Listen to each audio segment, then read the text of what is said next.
A very good morning to you, and thank you so much for finding time to be with us today. The show is Good Morning Africa. My name is Miriam Ogutu, and it is nice to have you on board today as we bring you the latest news from across the continent of Africa. I'll start by bringing us up to date with the headlines, and then we'll get into some detailed news bulletin, and then after that we will have my panelists where we shall go through some of these stories. We start with the leading newspapers here in the country. The Standard newspaper, the main headline, load of hot air, Murkomen fails to give SGR deal.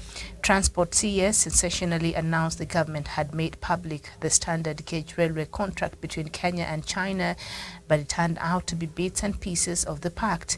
Apparently, he needs Chinese permission to make it public. The story is on page 6, 7, and 8. Of the Standard newspaper. Parents, teachers differ on what next for CBC. That is on the national page on page 14. New round of Ethiopia Tigray talks that are currently happening here in Nairobi, Kenya. That story is on page 27.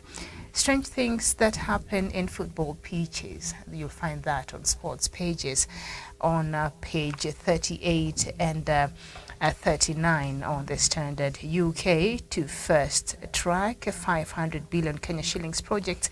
In a meeting with British Premier Rishi Sunak, it was agreed that London is going to first track projects in Kenya that will be centered around climate change. You'll find that on page 4 on the Standard newspaper. And UN chief, we are on highway to climate hell. I think the currently ongoing COP27 in Egypt, and so the UN Secretary General had some things to say there, and we shall look at that as we continue with the show.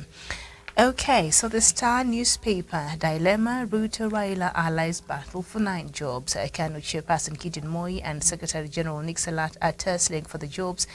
The story is on page 4 and 5. And Migori Girls School thrown into mourning as candidate drowns. The story is on page 3.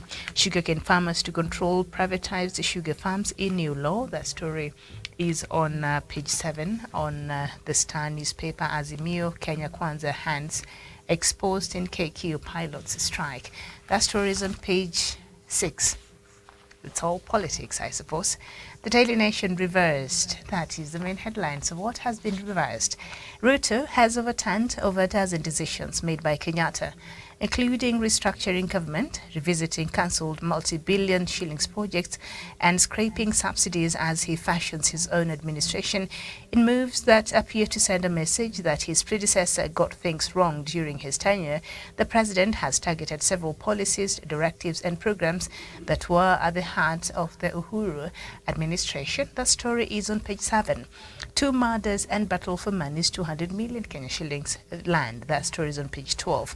Remove term limits for the president. That is according to an MP. A UDA lawmaker has revealed plans to seek the scrapping of the presidential term limit, noting that the cap should be on age, not period of service. Fafi Member of Parliament Salah Yakub said some UDA lawmakers are working on a constitutional amendment bill to replace the 2-term limits with an age limit of 75 years.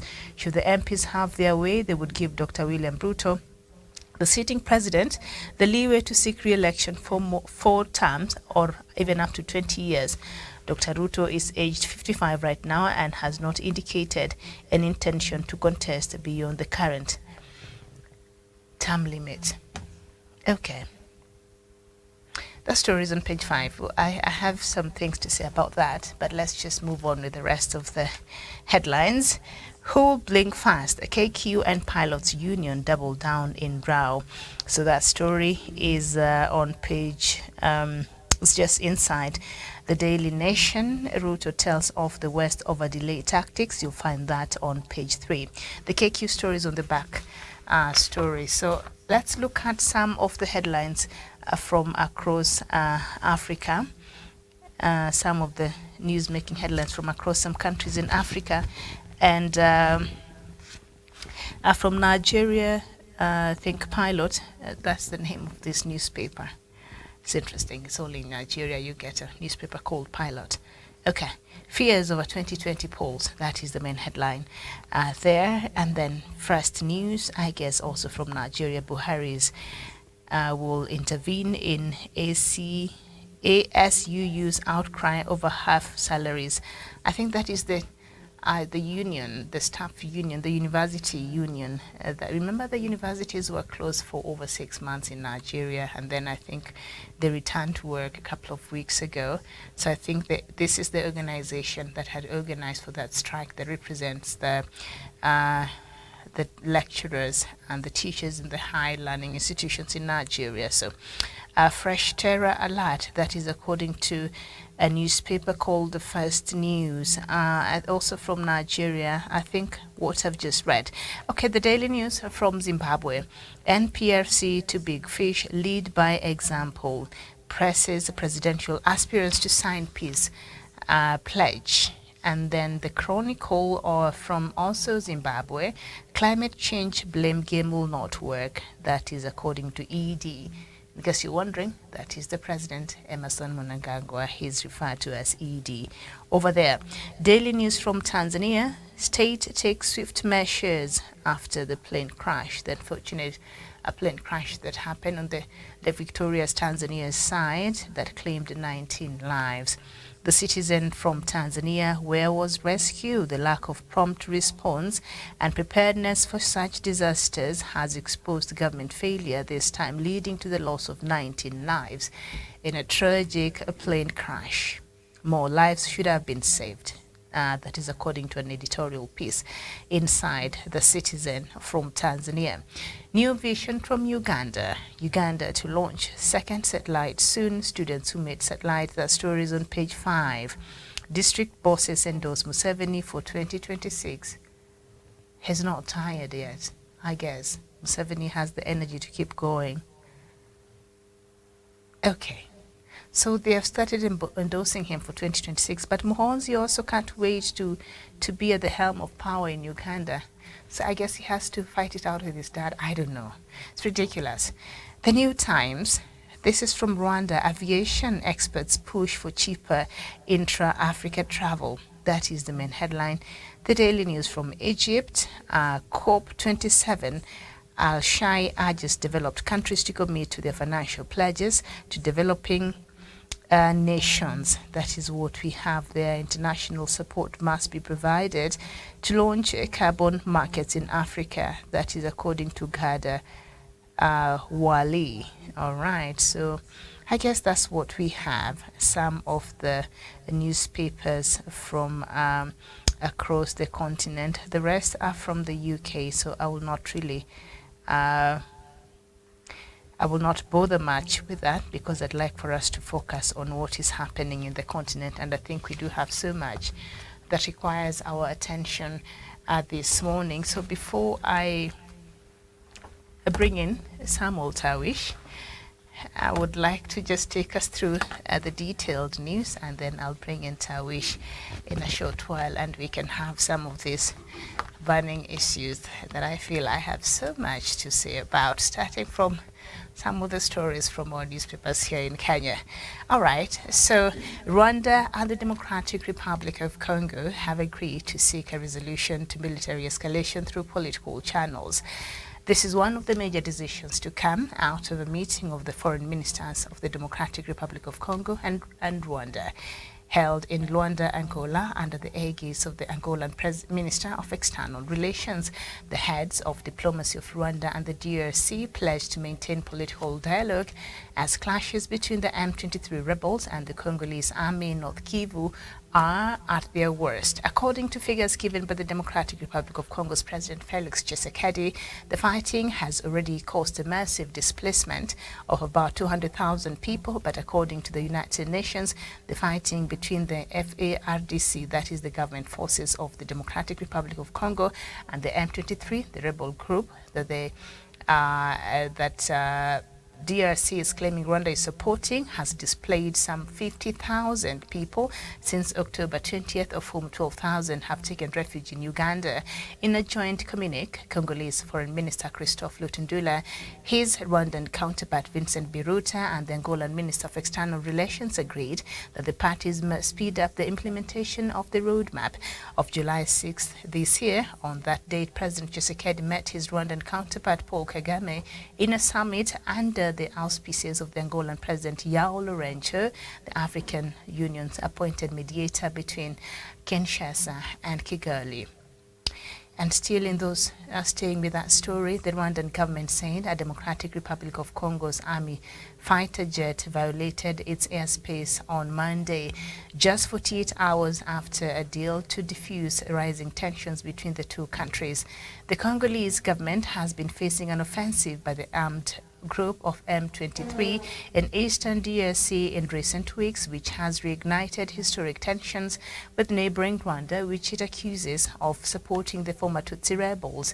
Kigali has always disputed these claims and in return claims that DRC is collaborating with Rwandan Hutu rebels. The DRC expelled the Rwandan ambassador in Kinshasa on the 29th of October and recalled its charge d'affaires in Kigali. In a statement on Monday, the Rwandan government said a Soki 25 fighter jet from the Democratic Republic of Congo violated the Rwandan airspace at 11:20 a.m. local time, about 11:20 a.m. East African time this morning, and landed briefly at Rubavu Airport in Western Province. So Rwanda is accusing one of the fighter jets there from the DRC for violating its airspace just less than 48 hours after they had signed that agreement. We move on to another story that we've been keeping you up to date with, and talks between the senior commanders of the Ethiopian National Defense Forces ENDF and the rebel groups Tigray People Liberation Front TPLF kicked off in Nairobi on Monday to draw up a plan for the disarmament of the fighters and subsequent rehabilitation. This follows the agreement signed last week in South Africa's capital Pretoria after 10 days of negotiations between the leaders of the Ethiopian government and Tigray. They agreed to organize a meeting within 5 days for senior commanders to discuss and work out the modalities on its implementation, including disarmament issues. According to a dispatch from the African Union, the meeting is expected to result in an agreement on the modalities for silencing the guns, humanitarian access, and the restoration of services in the Tigray region. Getachew Reda, TPLF spokesperson, say they are committed to honoring the agreements made in Pretoria last week. But more importantly, they leave it to the commanders to figure out how to implement the agreement that they have all agreed on. Ambassador Redwan Hussein of Ethiopia's National Security Advisor said the government is ready to reconnect essential services and distribute humanitarian assistance in Tigray as soon as the military officials give them the green light. Okay, and so we head over to Nigeria. The UK has downgraded a warning to its citizens against travel to the Nigerian capital Abuja. Britain, the US, Canada, and Australia had last month issued separate advisories to their citizens against all essential travels to the city and its surrounding areas over fears of possible terror attacks. The US had gone further to order the evacuation of its diplomatic staff members. The travel warnings prompted a strong response from the Nigerian authorities, who described the alerts as unnecessary and irresponsible. On Monday, the UK High Commission in Nigeria said the travel advisory to British citizens for Abuja has been changed from amber to green. In a statement, it said the UK government no longer advises against all but essential travel to the city, but that some risks remain. It added that the travel warning against all travel it added that the travel warning against all travel to 7 other states in Nigeria remains unchanged. Nigeria is facing multiple security problems, including violence by armed extremist groups and kidnappings for ransoms by criminal gangs. Other Western countries have yet to announce reviews of their earlier travel warnings to their citizens. And then we go to Malawi. The Health Ministry will soon launch a second vaccination campaign after receiving 2.9 million doses of the oral cholera vaccine as the outbreak spreads. The World Health Organization facilitated the vaccine's procurement with funds from the Global Vaccine Alliance. It comes as the outbreak spreads to 27 of Malawi's 29 districts, killing more than 200 people and infecting 6,868 others since March, according to government data. An earlier cholera vaccination campaign in May reached more than 1.5 million people. The outbreak was first reported in Malawi's southern region, but currently the most affected districts are in the north. Head back to Nigeria, and the authorities have announced that train services on the Abuja-Kaduna railway line, which were suspended following an attack 8 months ago, will resume this month. Services along the route were suspended after an armed gang attacked a moving passenger train on the 28th of March this year. The gunmen blew up the train track, forcing the moving train to derail. They killed at least 8 passengers and abducted more than 60 others, sparking national outrage and international condemnation. The hostages were released piecemeal over a 7-month period, with traumatized family members protesting several times to demand the release of their loved ones. The last batch were freed on the 5th of October. Transportation Minister Muazu Sambo said on Monday that the adequate security had been put in place to ensure the safety of passengers. He did not disclose a specific date for the resumption of the services. The country continues to battle growing incidents of jihadist and bandit attacks, kidnapping for ransom, and separatist agitations. And then there is evidence of significant division between countries at the United Nations Climate Conference in Egypt about the future role of the natural gas. Several African countries want to exploit the resource at a time when Europe is struggling to find supplies. But other nations believe the world needs to end its reliance on fossil fuels as fast as possible. The former U.S. Vice President Al Gore told the conference the dash for gas was a bridge to nowhere. The International Energy Agency has said new gas fields are not compatible with global aims to achieve net zero emissions by the middle of this century. For the first time, the summit is debating whether richer nations should provide financial support to help developing countries combat the effects of climate change. And then we head back yet again to Nigeria, and a magistrate's court in the northern Nigeria city of Kano has ordered 2 TikTok stars to be whipped and made to sweep the court premises for a month. They were found guilty on Monday of defaming Kano State Governor Abdullahi Ganduje in a comedy video they recorded and shared on TikTok and Facebook.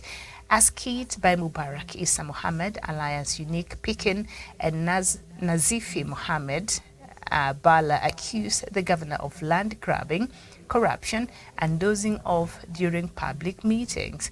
Prosecution lawyer Wada Ahmed Wada said the young men had defamed the governor and their action was capable of disturbing public peace. The social media and comedians pleaded guilty and asked for leniency.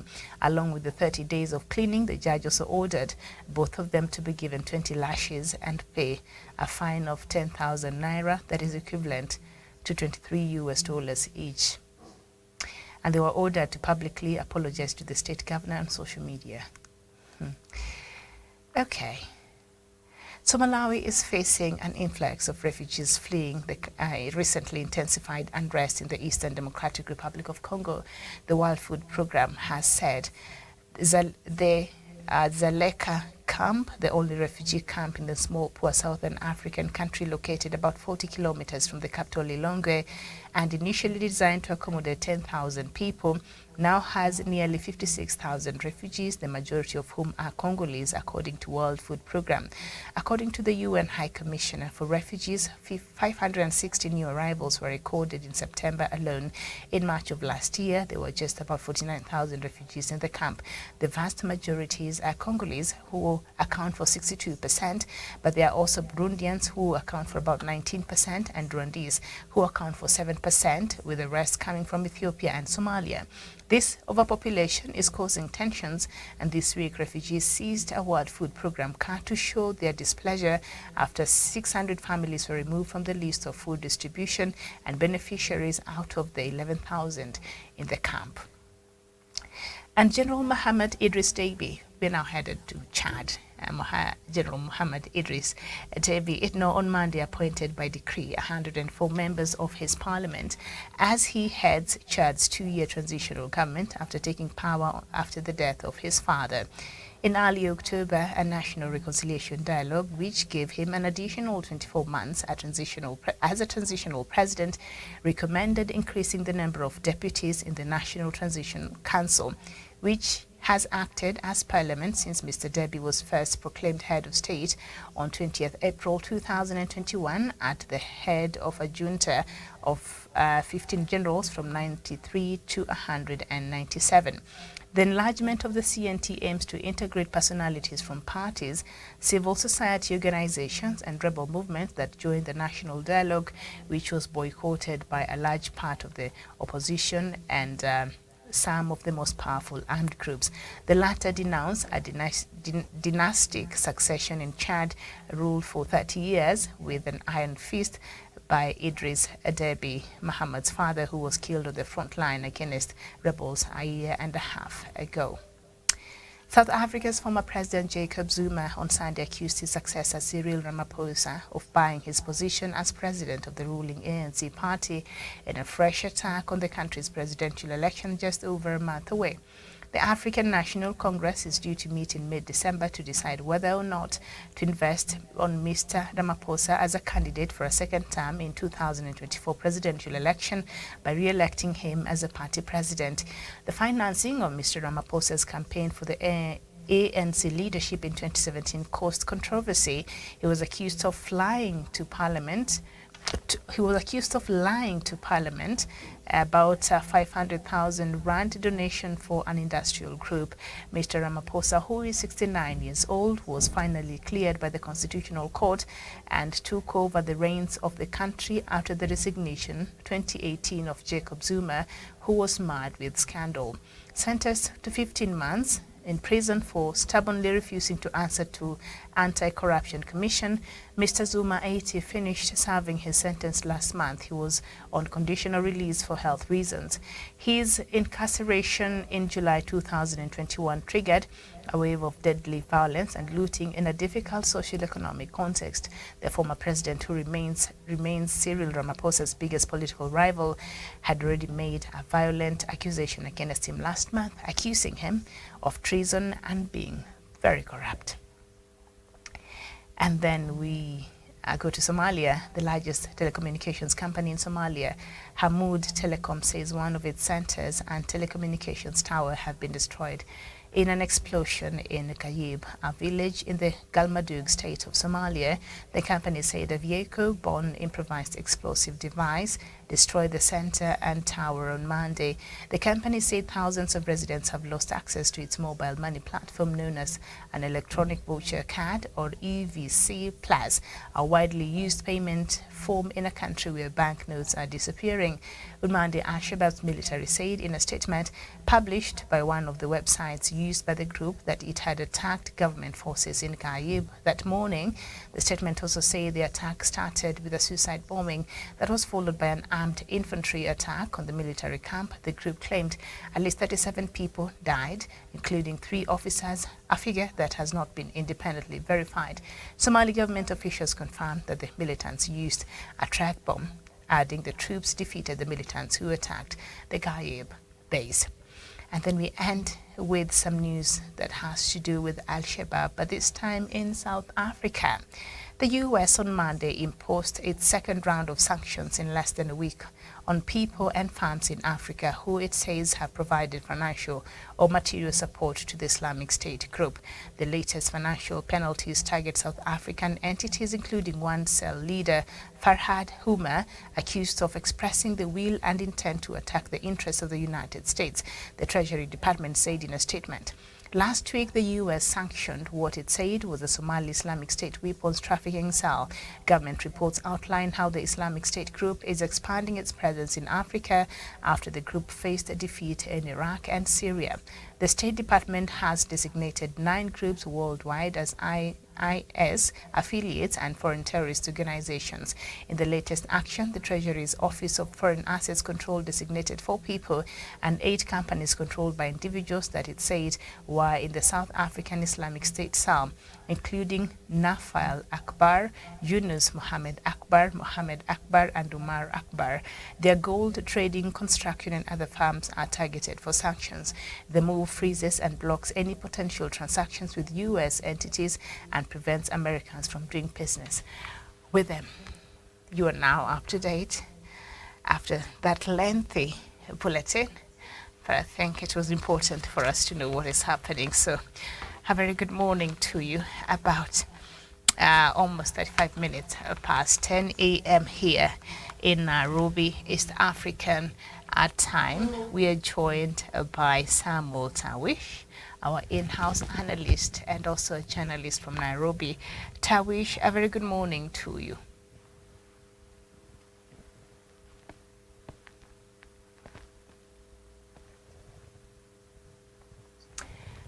We can't get you. Sorry, my mic is just acting up. Not nice. I apologize for that.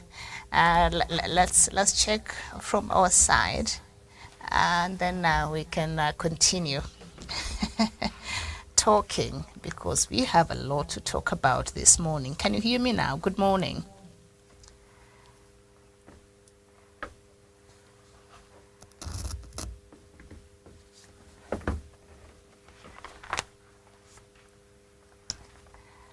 No, I can't hear you, but we are working on it.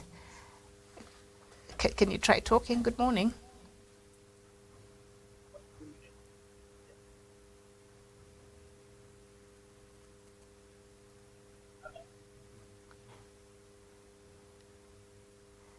Yeah.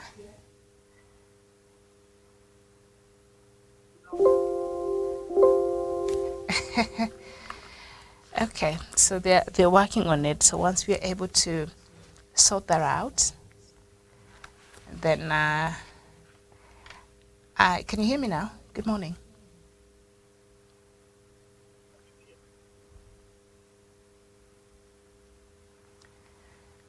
All right, let them work on that, and then I'll have you just in a short while. So thank you so much. It's technology. Sometimes technology can be technology, and yeah, it has to be sorted out. So once that has been sorted out, Tawish will join us, and we will have some of this conversation together. And okay, so anyway, there are a couple of stories that I think I've gone through here that I'd like for us to look at this morning. Here that I'd like for us to look at this morning. And I think from where we started, there has been some dialogue that has been ongoing between Rwanda and the Democratic Republic of Congo in Angola, Angola's capital in Luanda. And this mediation process has been done under the aegis of the Angolan president, President João Lourenço, who has been tasked by the African Union to try and bring peace. I think even before that, a Kenyan president, former president, was also involved in these talks, I believe. And because we know there has been some bad blood, and I think we talk about this so much here, so by now you already know what really is going on between these two countries. So there's been some progress that has been made. But this progress, I don't know how concrete this progress is, because we seem to be skating around issues and the accusations and counter-accusations between Rwanda and the Democratic Republic of Congo, but nobody wants to really go to the where the meat is, where the problem is. Okay, I feel like Tawish perhaps now could be ready to join us. Tawish, if you can hear me, a very good morning to you. Very good morning to you, Miriam Mogutu. I don't know if you can hear me now. Yes, so it was your side, I guess. I Good can't quite morning. tell what was the problem, but again, I'm glad I'm back. Thank you so much, Miriam, for having me on this program, and also greetings to our viewers who are watching our program here in Kenya, Africa, and the rest of the world. It is my pleasure really to join you on this program this morning, Miriam. All right, nice to have you. Nice to have you. So I was just looking at one of the stories that I started with this morning, and that is the dialogue that has been ongoing between. There are a couple of dialogues that are ongoing between the crisis and the conflict that is happening in the Democratic Republic of Congo. But it's this one particularly that I think the AU is the one spearheading it, but under Lourenço, that is the president of Angola, to try to mediate between the Democratic Republic of Congo and Rwanda. And we know the East African community also are trying to do that under our former president, Uhuru Kenyatta.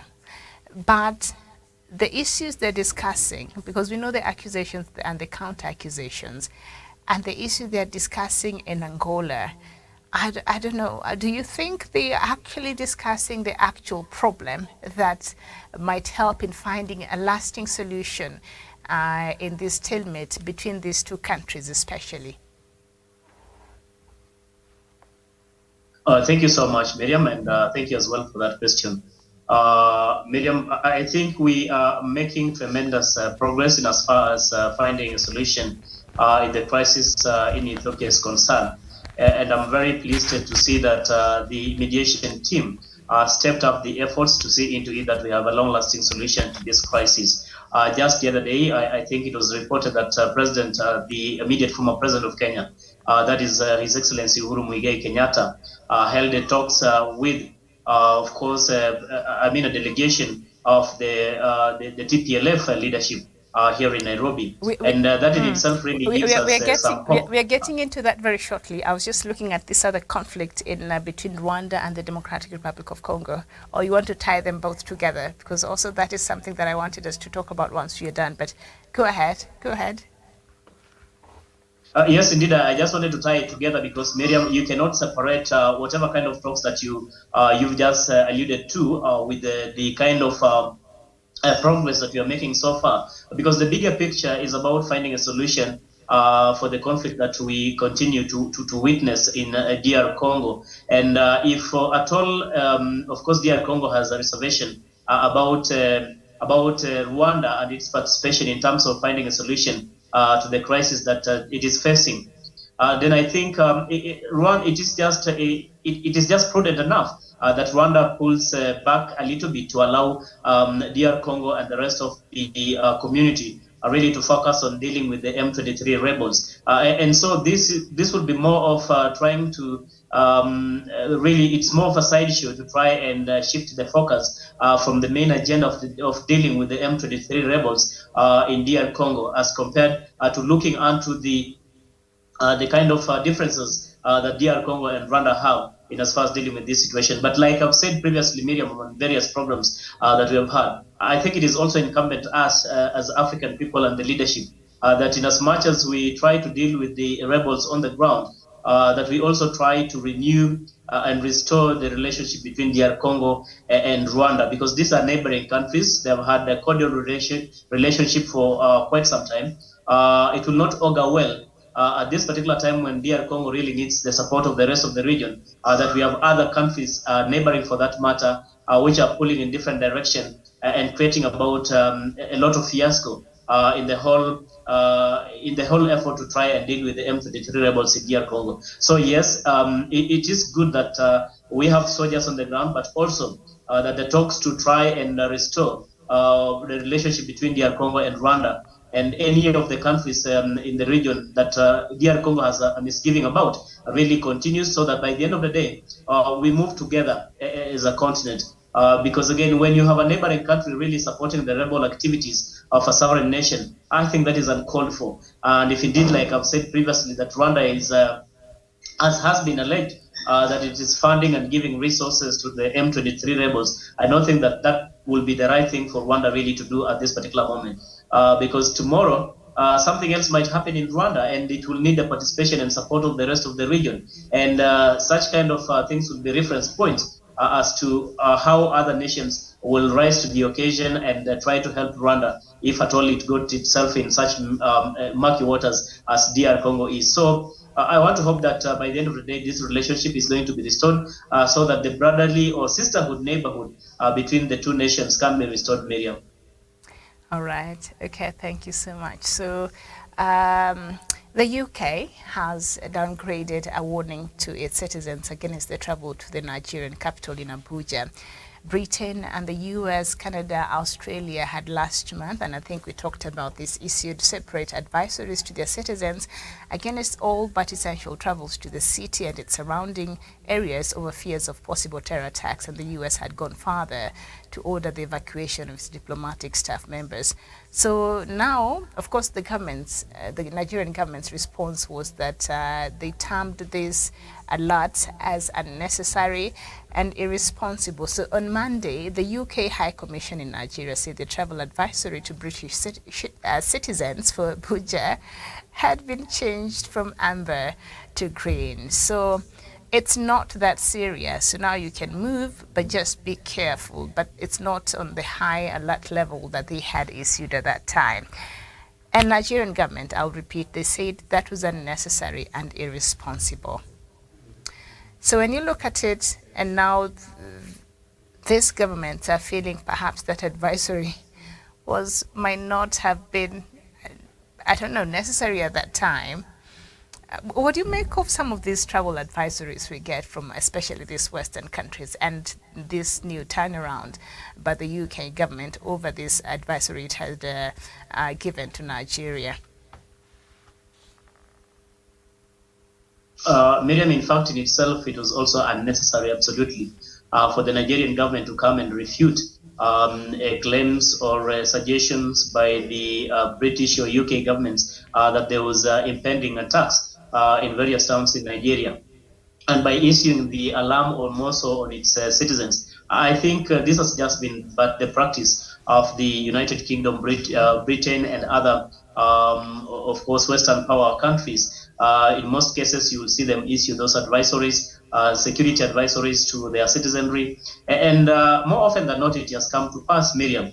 So I think what Nigerian administration or government should have done is to seize the opportunity and try to cooperate with the security personnel from their counterparts, the UK counterparts of Britain or Canada or others, really to see into it how they can be able to act on that intelligence information. Because in the long run, what is important really is to secure the lives and property of the people. And such blanket dismissal of security alerts being issued is not something that is welcome. Like they have said unnecessary, I also want to submit that it was absolutely unnecessary rather, for Nigeria to come out and blanketly dismiss such security alerts issued by UK, Britain, and Canada, and the rest of those nations. Indeed, the security has been a major thing in Nigeria, owing to the threat being posed by the Boko Haram. We've seen several attacks, abductions, killings of innocent civilians in that part of the continent. And at a time when you got such kind of intel, it would have only served the purpose if Nigeria would have moved in swiftly and took the advantage of such intelligence reports really to act on them instead of blanketly dismissing, because it is not more of security for the UK citizens in Nigeria or Britain or Canada for that matter. It's about security for all the humanity who live in that part of the world. And so what they should have done is just to call for more cooperation, sharing of intel information so that the security operators are able to act on that information to be able to forestall and make sure that such kind of ugly scenes do not quite occur, as it were. So I think that should have been the best approach. But we have all known, I mean, it is the tradition of most of these African countries and their administration really to come out and dismiss such kind of reports, because one, there's fear of, say, they will always term it as alarmist. They will always term it as something which is going to cause anxiety amongst the populace, and also scare away, say, potential tourists who will want to really to have Nigeria as a destination, say, in terms of tourist destination. So generally, I think it is just trying to what am I saying, to insulate themselves and try to appear as though nothing really is posing any threat as far as the security front is concerned. But by and large, I think it is important for them to cooperate and share those intelligence information because by the end of the day, the ordinary Mwananchi would want to see that their government is really working to secure their lives and their properties. And the only way they can do that is to be able to share this information amongst the nations that are concerned, amongst the security apparatus, so that moving forward, we are able to deal with any future insecurity challenges that Nigeria is facing. Miriam, I submit. All right. Thank you so much. So speaking of Mwananchi, let's just come back to one of the papers that we have here in the country, and that is the Daily Nation. UDA lawmaker has revealed plans to seek the scrapping of the presidential term limit, noting that the cap should be on age, not period of service. Fafi, Member of Parliament Salah Yakub, said some UDA lawmakers are working on a constitutional amendment. Some UDA lawmakers, are working on a constitutional amendment bill to replace the two-term limit with an age limit of 75 years. Should the MPs have their way, they would give Dr. William Ruto, the sitting president, the leeway to seek re-election for 4 terms for 20 years. Dr. Ruto is aged 55 and has not indicated any intention to contest beyond the current term limit. So he has not said he wants to. In fact, he was opposed to the change of the constitution the last time we checked when President Uhuru Kenyatta and his handshake brother supported the BBI. I wanted the constitutional change. Now, the term limit was not part of that conversation, but how this UDA lawmaker, and according to this story, and other UDA lawmakers are in the process of working on a constitutional amendment bill to replace the two-term limit with an age limit. Okay, that is something that Kenyans have to go and vote for, according to our constitution. I don't know what you make of this. Huh? Miriam, my thinking is that this particular politician or politicians who are trying to really spearhead such kind of a discussion or debate just by trying to attract unwarranted public attention or media attention for that matter. Because for one, I think Kenya has made quite some progress in terms of democracy, and we all know where we've come from as a country in terms of the one-party rule during the Moi regime, and how retrogressive it was, and how Kenyans really voted overwhelmingly for the new 2010 constitution.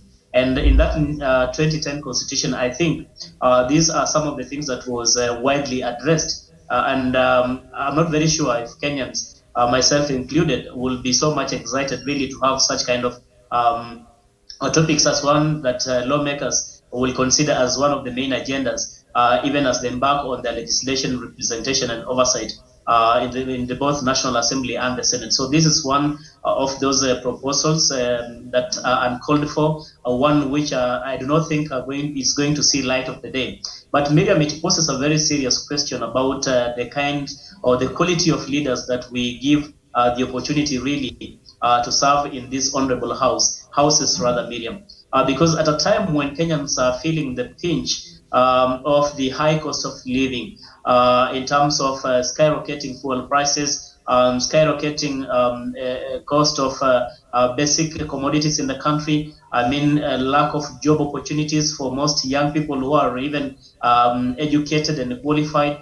And there's so many myriad of challenges that the people of Kenya are facing today. Look into the issue of drought, for example. I haven't seen any lawmaker who is serious enough to come and make any proposal to some of the issues that I've just highlighted. Say, for example, maybe deal with the VAT taxation so that maybe the cost of living can come down. See unto it how we can have a legislation to try and ensure, some of our pastoral communities who have really suffered a lot in terms of the drought that we have been experiencing in the country. So many people have died. Their herds of cattle have also died. And today, even as we continue to have unnecessary arguments about whether or not to extend or remove term limits altogether, there are people who continue to imagine, there are people who even thinking how they're going to have their next meal, Miriam, which is the biggest headache to them. And I do not think that this will be a priority for our elected leaders. This is the opportunity for them really to seize this chance for the next 5 years and advance or try to legislate some of the bills that really matter to the ordinary Mwananchi, to see and to eat how the cost of living can come down, how moving forward we are able to address the question of drought, because in as much as there's that climatic change, which could be beyond us anyway, but we could do some legislation to try and remedy or even ensure our populace in the anticipation that such occurrences which have become so natural today might occur again in the near future. I mean, those are very serious things that we will want to see our legislators really concentrate on. The high cost of fuel, Miriam, today has made it very, very unbearable. And we all understand this is one of the major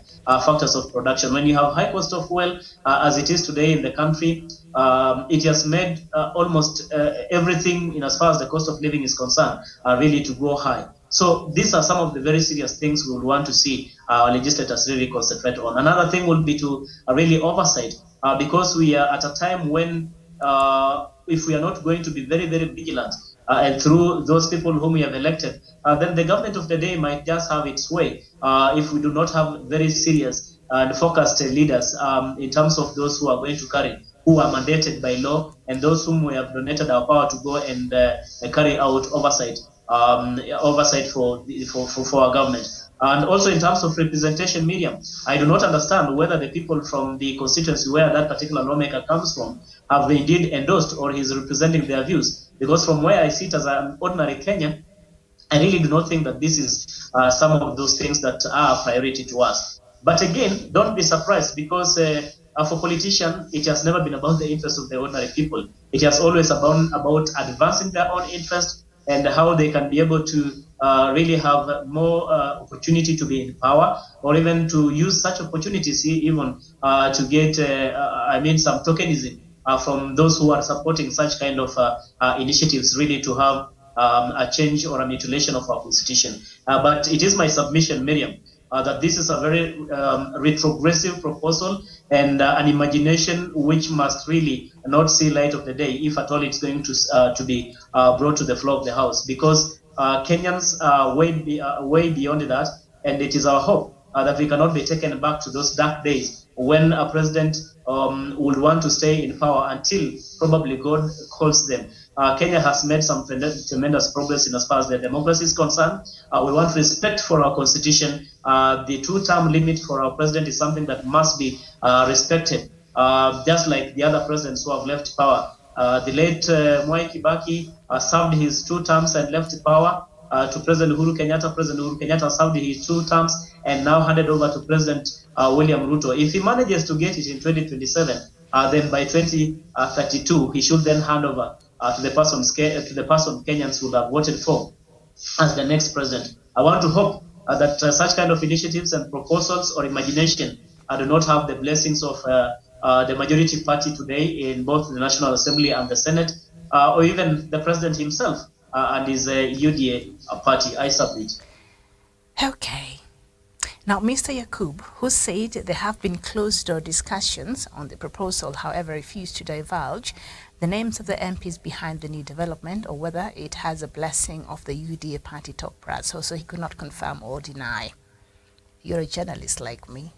So, Mr. Yakub also said that what is remaining is for the proposers to sit and draft the Constitution Amendment Bill and forward it to Parliament. He first made the comments during a relief food distribution drive in Garissa County over the weekend, where he said, "We want to tell Kenyans that the limit on 2 terms should be relooked. We want it to be changed to an age limit where when one gets to 75 years, then he or she cannot contest. We will come up with an amendment bill to try to change this, because we want the requirement to be on age limit and not term limit.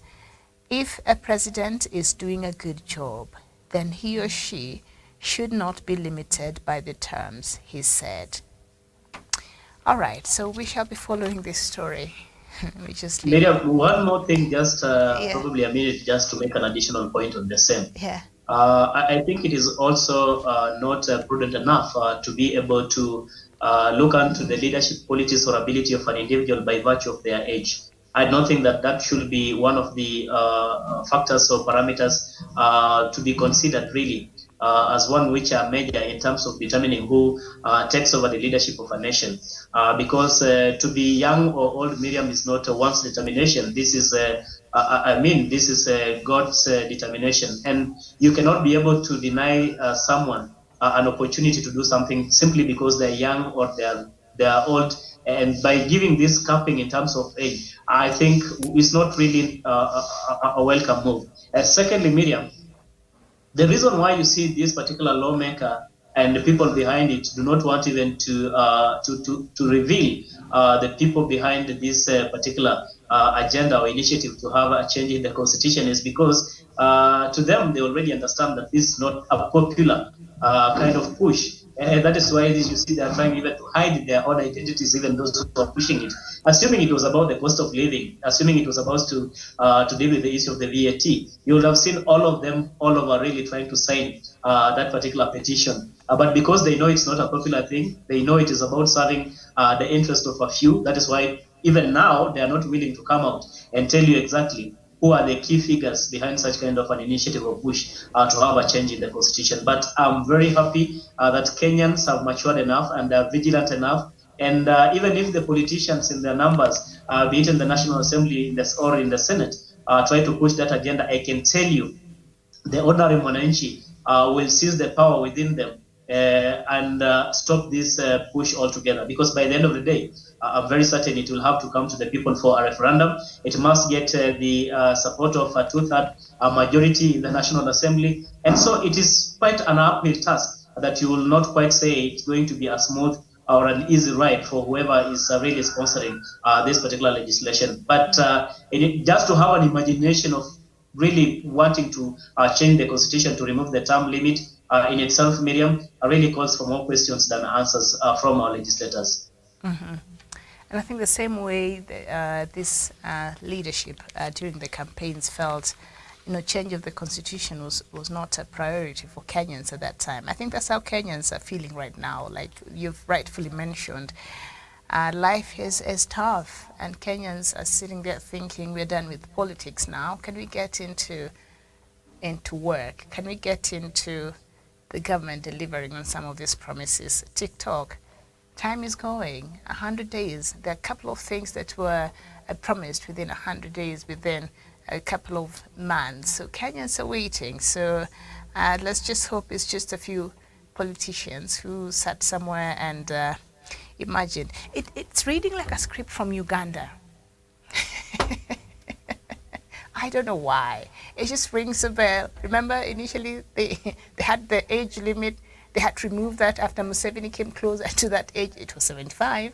They removed it, and then now they removed the term limits. It's a script from our neighbors, just here. Maybe we want to go the Russian way, where Putin has been alternating from being prime minister to president to. I mean, it can get to such levels, maybe to an extent that even as we remove we put a ceiling of the age limit, then when someone gets to 75, we decide to remove the age limit altogether. So, it's a bit funny. But I want to hope that our lawmakers are not going to be held hostage by any quota, that they are going to independently legislate without really looking into trying to really make happy the powers that be. The most important thing that they must do everything in the interest of the people that they represent. And most important also, Miriam, we should be reminded that legislation and any any change of law must be done with cognizance of the fact that it should be more of a posterity and not really targeting an individual or to advance the interest of a particular individual or certain political quarters. That is not very important, very important, because by the end of the day, we want to see these laws being made for posterity, so that whether you are there or not in future, they must really serve the purpose, and even those who will come after our generation will be very, very happy with the kind of laws and legislation that we are able to put into place. Mm-hmm.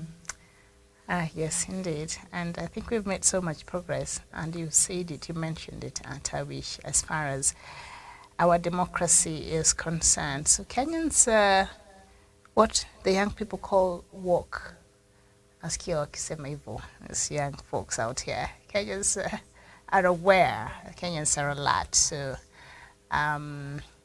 let's see how that will go. But I think this is something that I will be following very keenly, and see how that will play out. Anyway, I know we don't look at a lot of local stories, but today there were interesting headlines on these newspapers, like this one on the Standard. Load of hot air, Murkomen fails to give SGR a deal. Transport CS sensationally announced the government had made public the standard gauge railway contract between Kenya and China, but it turned out to be bits and pieces of the pact. Apparently, he needs Chinese permission to make it public. The story is on page 6, 7, and 8, so we'll not get too much into the detail. So former President Uhuru Kenyatta, Uhuru oversaw the construction of the SGR during his tenure as president and billed it as an economic game changer. In his capacity, the former Treasury CS Rotich as Cabinet Secretary, and his signature is in all of the contracts that birthed the project. Sasa unaona. Alafu the former Transport PS Nduva Muli was the first to append signature on the October 2012 document that paved way for SGR project as Railway MD. And then now, the then Deputy President, now President William Ruto, he has been on the forefront touting the railway as a legacy project for the Jubilee government. I think we can all remember that, and telling off critics of the same, but he's now caught up in the contract riddle that no official wants to unravel. So, a load of hot air, that is what the Standard is calling it. So Murkomen had said, I'll release some of these documents. They're supposed to be a matter of public access, and the public is supposed to know about certain, a deal like the SGR the government of Kenya had with the government of China. But he's not been able to release everything. First of all, some of the people who are now even their closer allies now in this government, like CS Rotich, his signatures, being the CS for Treasury at that time, are all over those papers. And the Deputy President at that time, I think there was still some bromance between him and his former boss, now the President, William Ruto. So they did it together. So now a lot of this has to do with politics, but maybe, there has to be some substance here. And of course, Kenyans have a right to know about some of these things. We can't really, overstate that. But in the process of being sensational, the CS for transport, he realizes, oh no, turns out I just have bits and pieces of this, and I'm not supposed to release everything, since, a part of the agreement is in a way that I can't just divulge some of this information. I don't know what do you make of these things, and how we're now seeing the politics play out. Miriam, I think the current administration, and especially now the cabinet having been fully constituted, should now be able to sit down and become a little bit focused and concentrate on issues that matter to the people, and also the implementation of the agendas or the pledges that they give to the people of Kenya in the run-up to this election. I don't think it is time for witch hunt, quote unquote. It's not time to really look back and see what was done by the previous administration, which in any case, they were part and parcel of it. That is the irony of it all together. This is not just an administration that has come from the blues or from the opposition, for that matter.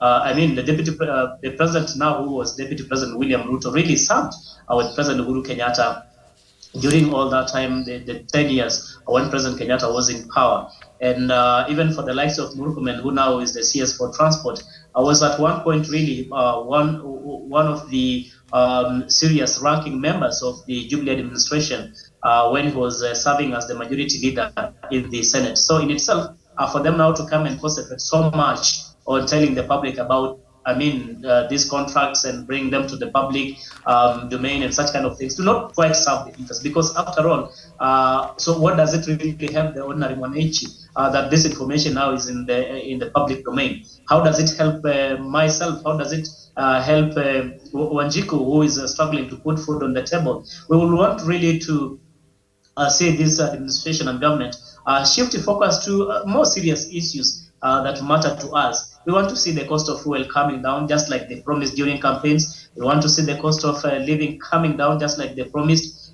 They talked of, uplifting the downtrodden, that is the bottom-up economic model. We would want to see how that is going to be implemented. That is what Kenyans are very keen on, and not the kind of shenaniganism and the side shows that some of these, government officials are trying to bring forth. And for Murkomen, I think there are so many challenges and issues that he must deal with, including, as we speak today, the strike by the Kenya Airways pilots, instead of concentrating on issues that do not matter to the ordinary Mwananchi. By the end of the day, what is it that Kenyans are going to benefit, even if they were to make that information public? Is it that we are going to uproot the SGR altogether? No. Is it that we are going to end the contract between Kenya and China? No. Is it that we are not? Is it going to reduce the debt that we are supposed to pay to China because of this SGR deal? No. So what purpose does it serve really to bring this to the public domain at this particular moment? So I think the concentration to try and settle political scores for this administration is what is going to drag it behind in terms of achieving its objectives and goals that it had set out to achieve, especially as they campaign for this office. So they must really shift away and concentrate so much on the issues that matter to the ordinary Mwananchi. These issues of coming up and telling us we want to stop this contract, we want to make this public and to do this and that, it does not really matter to us. For once, I want to see, a government official or even our legislators come out and tell us we are doing this to reduce the cost of living. We are doing this to make sure that the cost of unga can come to about less than 100 shillings per 2 kg packet. That is what matters to the ordinary Mwananchi, because by the end of the day, that is what we consume in our homes every other day. The issue of SGR and the kind of contracts that they were there, let them handle it at the cabinet levels and see what they can be able to do. By the end of the day, Kenyans, Kenya as a republic is obligated even to pay every debt that they inked to paper, whatever kind of agreements that they had with the Chinese administration. So I think it is irrelevant. It does not serve any purpose really to share this to the public at this particular moment. Okay, so in the world of the Standard, it's a load of hot air. Okay, let's just move on to something else that we've been following that is also very important. That is the talks between the senior commanders of the Ethiopian National Defense Forces, ENDF, and the rebel group Tigray People's Liberation Front, TPLF, kicked off in Nairobi yesterday to draw up a plan for the disarmament of the fighters and subsequent rehabilitation. This follows the agreement signed last week in the Southern African capital, Pretoria, after 10 days of negotiations between the leaders of the Ethiopian government and Tigray. They agreed to organize a meeting within 5 days for the senior commanders to discuss and work out the modalities on its implementation, including the disarmament issues. According to a dispatch from the African Union, the meeting is expected to result in an agreement on the modalities for silencing the guns, humanitarian access, and the restoration of the services in the Tigray region. Getachew Reda, who is the TPLF spokesperson, said that they are committed in honoring the agreements made in Pretoria, but most importantly, we leave it to the commanders to figure out how to implement the agreement as we have agreed upon. And then Ambassador Redwan Hussein from the Ethiopia's National Security Advisor representing the government, he said the government is ready to reconnect essential services and distribute humanitarian assistance in Tigray as soon as the military officials give them the green light. So the talks are continuing in Nairobi, and I think so far, of course, they started in South Africa that bore the cessation of hostilities agreement, and now they're continuing. The one they're having in Nairobi is for the disarmament. So they're trying to find ways and modalities on how this will happen. So this is good progress, Tawish. But one key underlying thing from this Ethiopia's conflict, when you see how even I think both sides are just willing now, are showing the willingness to come to the table and find a solution. You wonder, was that conflict necessary even from the start? Miriam, from where we sit, Yes, we can argue that way, that probably this conflict wasn't quite necessary in the first place. I mean, conflicts all over the world, are inevitable. The most important thing is what kind of approach or commitment you have to find a solution to the conflict, because how it came to be maybe were somehow inevitable, something that you could not quite avoid. But again, the kind of willingness and determination and the effort that has been put forth to find a solution to this conflict, I think is what is really very inspiring to me. Because again, much as many lives have been lost, property has been destroyed, people have been displaced, young kids cannot be able to go to school, more so in the Tigray region. I'm happy that at least by the end of the day, as they say, there's hope at the end of the tunnel, that we are able to see really the warring parties agreeing to come to the table and agreeing on cessation of hostility. And now with the progress of disarmament, I think this is quite encouraging, and I need to give them a pat on the back for really foregoing and whatever kind of interest that they harbor in as far as this conflict is concerned, for the greater interest of the people of Ethiopia.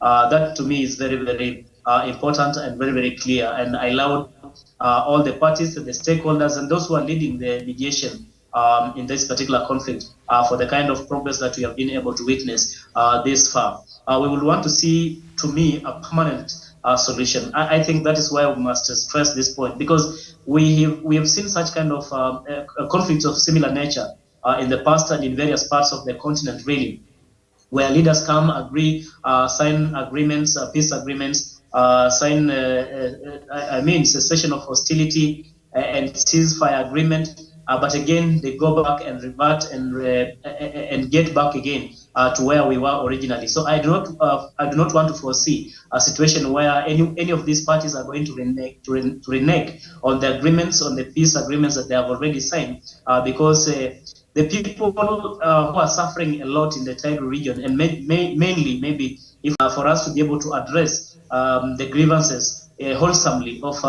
the grievances that led to this conflict to be where it is today. Once we do that, then we'll be finding a long-lasting solution. We do not want, solutions that are somehow marinated or half-baked, solutions that are hurriedly achieved when some of the very major underlying issues have not been completely addressed, because by the end of the day, they will sprout again, and we will get into much more complicated conflicts in the future. So I want to hope that you're going to seize this opportunity with the commitment and the willingness of the warring parties to come to the table, really to find a long-lasting solution to the crisis, and be able to address for once and for all the problems and the grievances that have been raised by the people of the Tigray region. That to me is very important. And also don't remember there are other parties, including the Oromo people, who feel that they have been left out in the mediation talks. I want to hope that as we move forward and in the future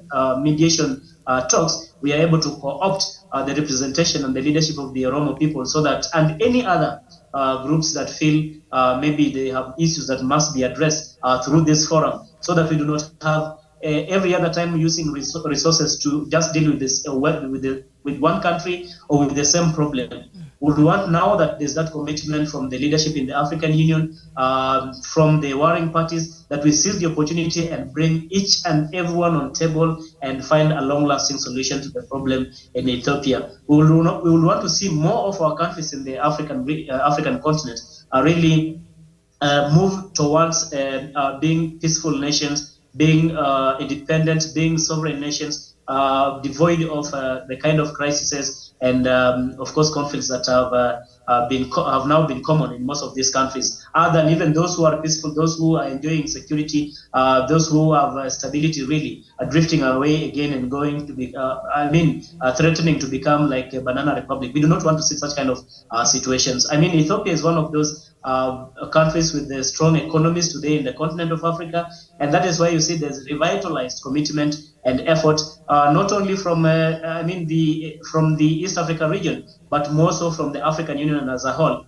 And I'm very certain that even the world, through the United Nations Security Council, is watching over and trying to see how they can be able to inject more impetus to the ongoing mediation, so that we have a long-lasting solution to the conflict in Ethiopia.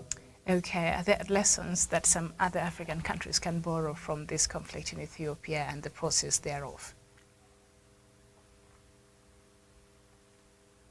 Yes, indeed. There are lessons, Miriam, because I mean, we cannot keep a blind eye to how this has really taken back the progress of Ethiopia. And it does remind us as a region and nations in the African continent that I mean, it takes just a few irresponsible actions really to be able to take back the progress that has been made over the years.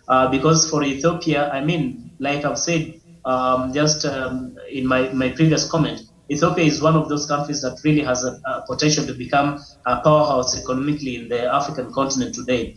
And it was quite making tremendous and steady progress in that front. But look unto how this conflict has taken it back. I mean, when you've made about, it has taken it like 10 steps back. Which is in itself will take also some time again to try and build it back. So I think that is one of the greatest lessons that as a people in the African continent we are able to learn. Secondly, I think that whenever there are conflicts, also we should also try to find other ways of addressing them and not necessarily resorting into bloodshed, loss of life, loss of property, displacement of our very own people. That is also a lesson that I think we must take home. That by the end of the day, if we can reach out to the leadership or to the antagonist or the protagonist in as far as the conflict is concerned, for them to come to the table as early as possible. Let us seize the opportunity. You do not necessarily have to wait for so many years and for so much blood to be shed, for a lot of people to run away and become refugees in other nations, for us to be compelled now to sit down. I do not think that it doesn't really have to take that long, like it has been the case in Ethiopia, for us to find sense and have a sit down and find a solution to this crisis. And so I think, to me, partly, those are some of the lessons that we have learned. There could be many, but even as we continue with these mediation talks, of course, there are so many other things that we will be learning in terms of even those groups that could not see eye to eye, deciding and committing and agreeing to come to the table. That in itself also is really a very good gesture that they have demonstrated. That in as much as they have been fighting, they have not been seeing eye to eye, they were able and willing to come to table and have this mediation really take off. Because you can imagine, if any of the parties had really turned down the invitation for mediation, then we will still be seeing the conflict really continue, as it were, Miriam. So in itself also, it's a thumbs up, and we give them, we say thank you to the people who have seen it fit really to sit down and put aside their own personal interests for the interests of the greater people of Ethiopia. Mm-hmm. All right, thank you so much. And of course, the price tag of a conflict is usually very high, not just for those countries that are experiencing it, but also on the countries that are surrounding these countries. When I was just going through the news earlier, I think, is it Malawi or which country that is now overwhelmed with the amount of refugees that are coming from that country? Yes, it's Malawi, which is facing an influx of refugees fleeing the recently intensified unrest in the Eastern Democratic of Congo. So it has a lot of them who are coming in from there, of course, Uganda as well. And what I found to be interesting is that this refugee camp that is now hosting all these people also has, the DRC, the Congolese refugees account for 62%. We do have Burundians there accounting for 19%, and Rwandese, who account for about 7%, and the rest come from Ethiopia and Somalia. So Ethiopia and Somalia, I understand. I'm struggling to understand why we still have a huge number of refugees from Burundi. Even in Tanzania itself, I remember when the government started a repatriation program, especially under the late President Magufuli, to return Burundian refugees back to their country by force. It was met with a lot of noise because, that is not the proper way of their laws and charters, the UN Convention on Refugees, that does not allow a country to return somebody by force to a place where they feel they shouldn't go. So I know we want to assume Burundi is peaceful, but there are a lot of things that are happening in that country.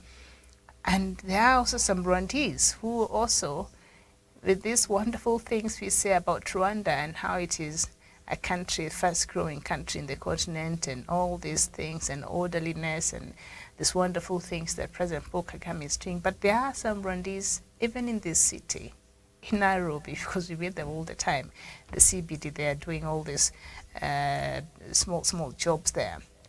They have no interest of going back to their country. I just wonder why. I just wonder why sometimes.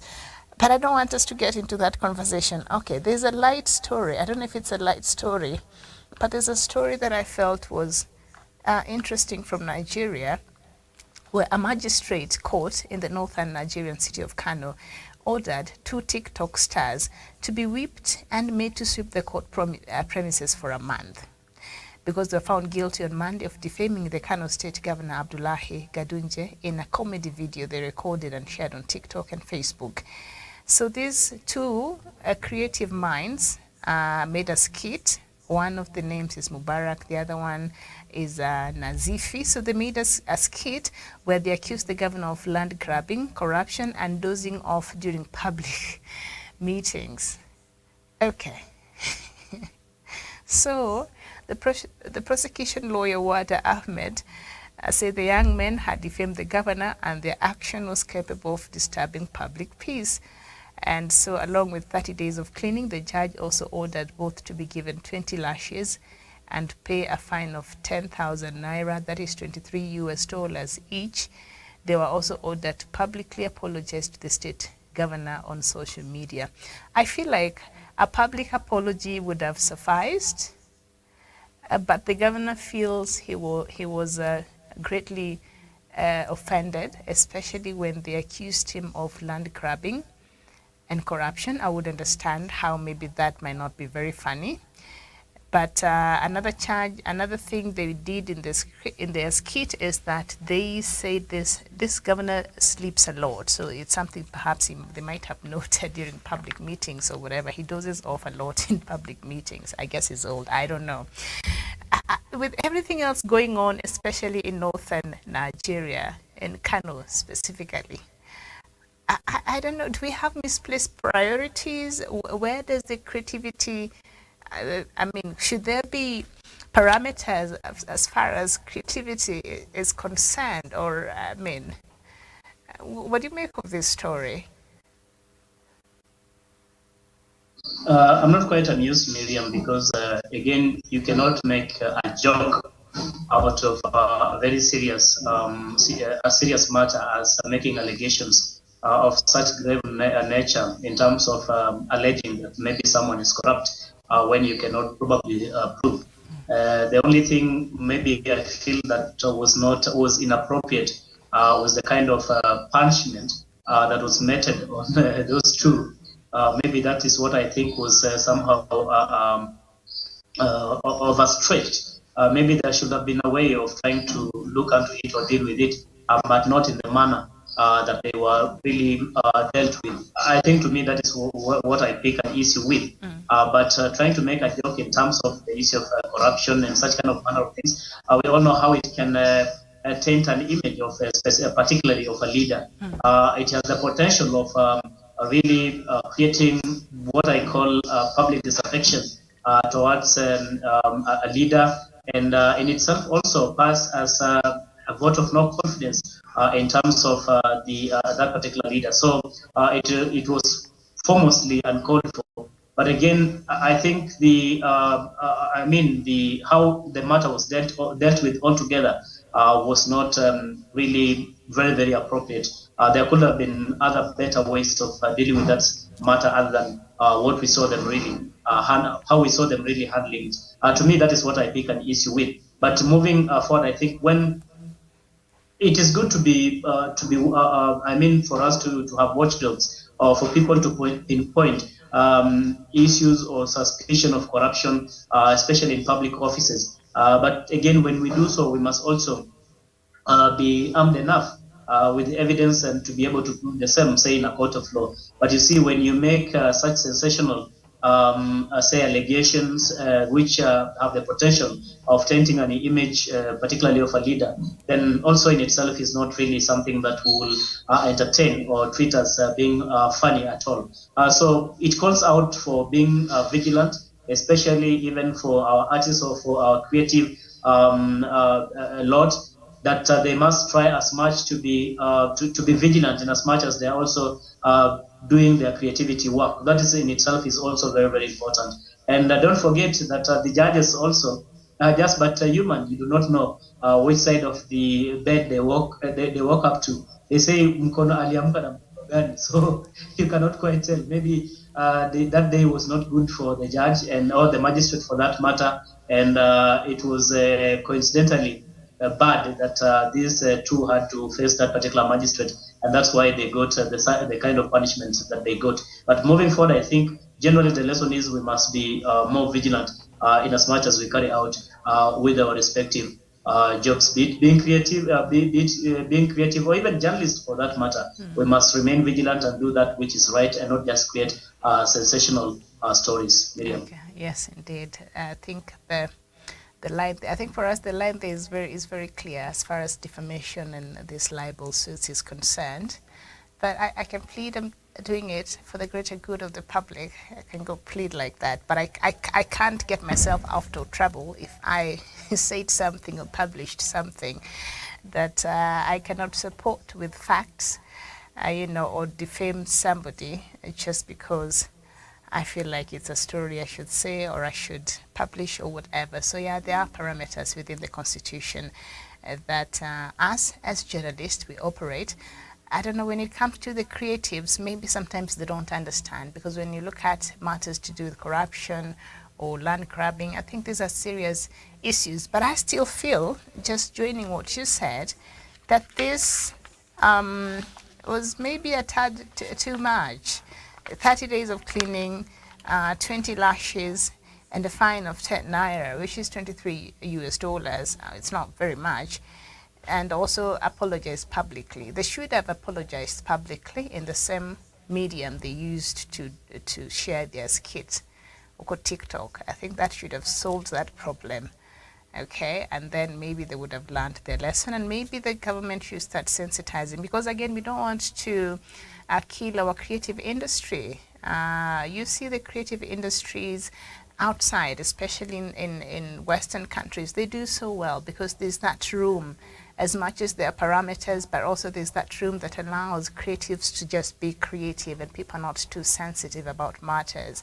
So we should allow a room for that and maybe create awareness on what people can say and to what extent does it border defamation. That is just my thought. But a public apologies would have sufficed. The rest is very unnecessary. Thank you so much for your time this morning. This has been Good Morning Africa. Thank you, Samuel Tawish, for your contribution to the show this morning. A very good afternoon, good evening, and thank you so much for watching us and for finding time to join us. My name is Miriam Ogutu. Good morning.